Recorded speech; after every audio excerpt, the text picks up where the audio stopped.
anos, você vai ter aqui a história de Neemias. 4 coisas, eu vou colocar 3. 3 coisas marcavam a vida de Neemias. Primeiro, espiritualidade. Segundo, uma vida prática de oração. E terceiro, nós podemos observar que ele era perseverante. Quais eram as qualidades de Neemias aqui? Espiritualidade, o que mais?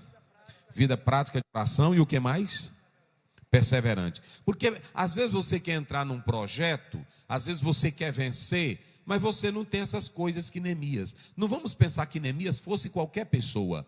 Neemias era um copeiro, mas ele era um copeiro que era perseverante. Neemias era um copeiro, mas ele era espírito.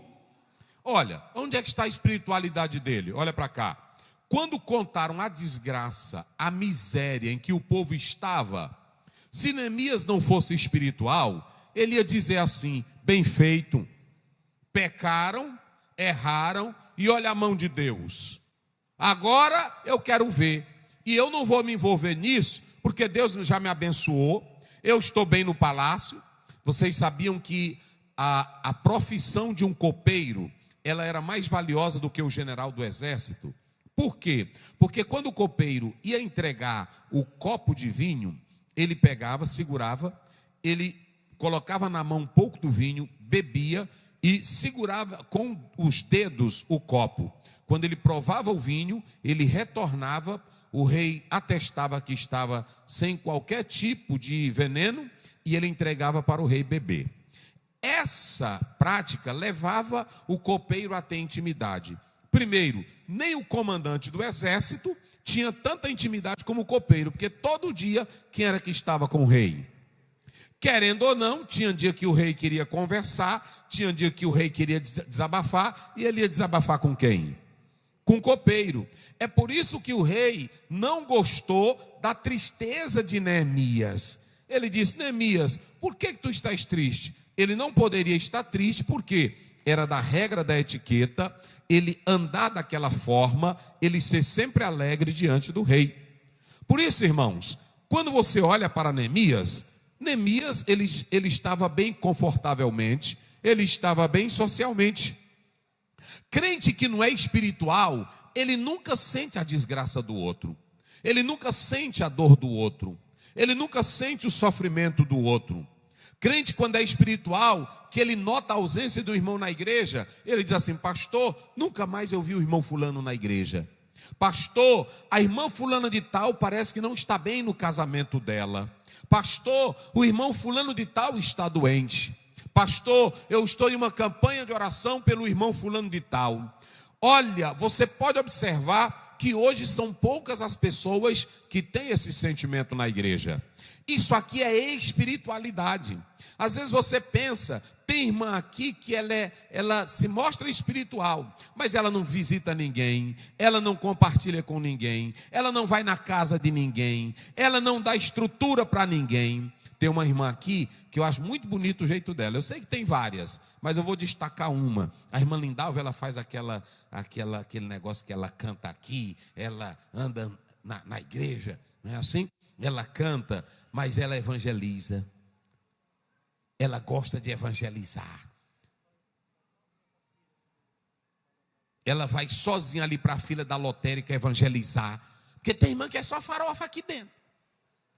E às vezes a pessoa pula e você pensa que é espiritual, mas não tem espiritualidade de nada. Você sabe quando é que o crente é espiritual? Olhe para mim aqui para você entender. Você sabe quando é que o crente é mais espiritual? É quando você escuta a desgraça do outro e você sente aquela desgraça. É quando você escuta a miséria do outro e você sente a miséria dele. A Bíblia diz que quando Anani disse: olha, os nossos irmãos estão lá, vulneráveis, porta queimada, muralha derrubada, não tem nada, estamos na vergonha. Neemias não teve mais alegria. O crente espiritual sente pelo outro. Mocidade, o crente espiritual sente pelo outro. Jovens, adolescentes, irmãs do círculo de oração, senhores, o crente espiritual sente pelo outro. E às vezes nós podemos ser, como está lá em Lucas 10, sabe como? Nós podemos ser como um sacerdote, ter todo o cabedal da teologia e não ligar para ninguém. O que tem de pessoas que só têm título de pastor, só religiosidade. É por isso que o mundo está cheio de pessoas que cantam por cachê, pregam por cachê, querem ser grandes, mas é só religiosidade. Crente espiritual, ele sente a dor do outro, ele sente a miséria do outro, ele quer ter compaixão, ele quer ter misericórdia. Neemias não ficou em paz, ele vai sacrificar o conforto dele, o bem dele. Há pessoas que gostam de falar, pegam o microfone e gostam de criticar. Critica o método da igreja, critica o sistema da igreja, mas pode ir para o histórico dele. Todos esses críticos não fazem nada. Agora o verdadeiro crente, quando ele é espiritual, ele procura ajudar quem precisa da ajuda. E ainda tem outra, ele não quer que ninguém saiba. Porque tem irmão também que faz, mas na hora que chega no domingo ele diz: pastor, eu visitei a irmã Chiquinha, ela está precisando que você vai lá. Já é fariseu. Porque se tu visitou, fica só contigo. E se você acha que é bom o pastor ir lá, chame o pastor. Pastor, a irmã está com saudade do Senhor. Ainda é assim. Tem crente que é tão espiritual que ele tem até medo da forma como ele vai dizer a coisa para você.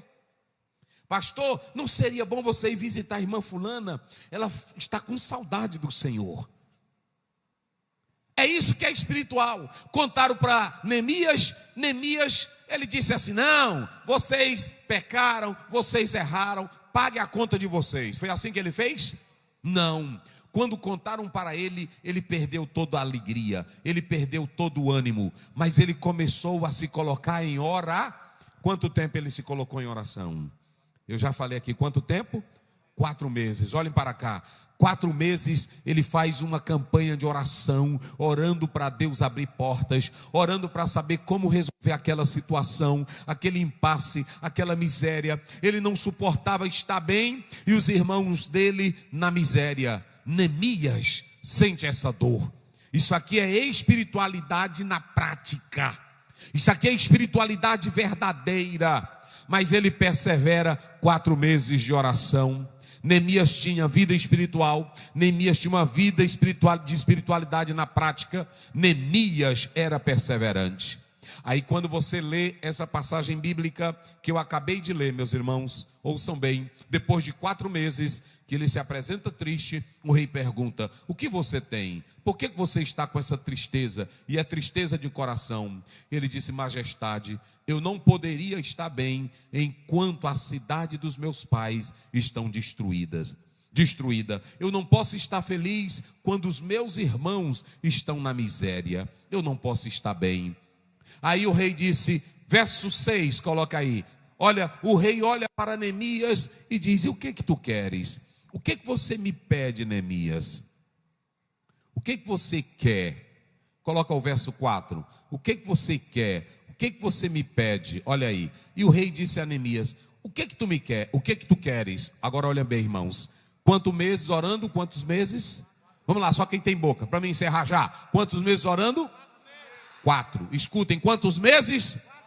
4. Quando o rei disse assim: o que você me pede? O que tu queres agora? Aí ele agora fez uma oração em silêncio. Então eu orei ao Deus dos céus. Esse projeto grandioso, esse projeto ousado, esse projeto de Neemias não poderia ser feito sem oração.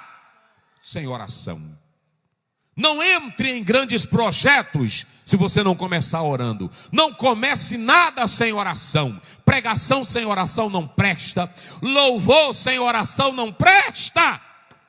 Vocês sabem, eu vou dizer a verdade aqui para vocês. Hoje tem muitas irmãs, né? As nossas aqui não, que aqui elas cantam e gostam de glorificar. Mas tem irmã que só cantarola.